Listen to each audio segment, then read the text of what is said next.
স্পর্শ। যেদিন তোমার স্পর্শ পেলাম ঠিক সেই দিন সেই মুহূর্তে সীমান্তের সব যুদ্ধ থেমে গেল। সৈনিকরা অস্ত্র ছুঁড়ে ফেলে দিয়ে ঘরে গিয়ে চাষবাস শুরু করলো।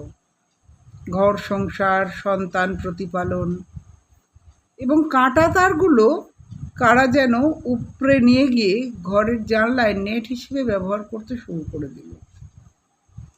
যেদিন তোমার স্পর্শ পেলাম ঠিক সেই দিনই চারপাশের অনেকগুলো শিশুরা হৈ হৈ করে চলে এলো যৌনপল্লীর অন্ধকার ঘর ছেড়ে।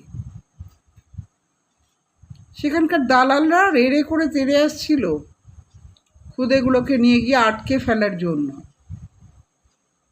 অথচ তাদের ওই হাহা করা হাসি আর নবীন চোখের আলোয় সব যেন কেমন গোলমাল হয়ে গেল। যৌনতার কারবারিরা সব বেবাক অন্ধকারে হারিয়ে গেল।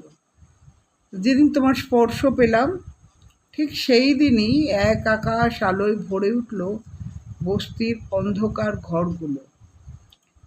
ইসরায়েল ঠিক সেই দিনই প্যালেস্তাইনের ওপর সব বোমাবর্ষণ বন্ধ করে ভাঙচুর হয়ে যাওয়া গাজা শহরটিকে নতুন করে নির্মাণে মন দিল। আর পূব আকাশের কোণে এক টুকরো লাল আলো মাখা মেঘের সঙ্গে মায়ের আঁচলকে মিলিয়ে নিল অনাথ শিশুটি, যার কাছে মা বলতে এতকাল মাতাজির ছবিটুকুই ছিল সম্বল। যেদিন তোমার স্পর্শ পেলাম তুমি সহস্র জনের মধ্যেও চমকে উঠে তাকালে আমার দিকে।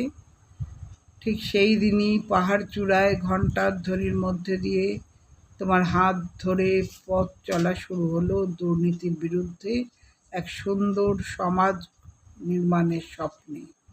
আমাদের এই পথ চলা আর কখনোই থামল না।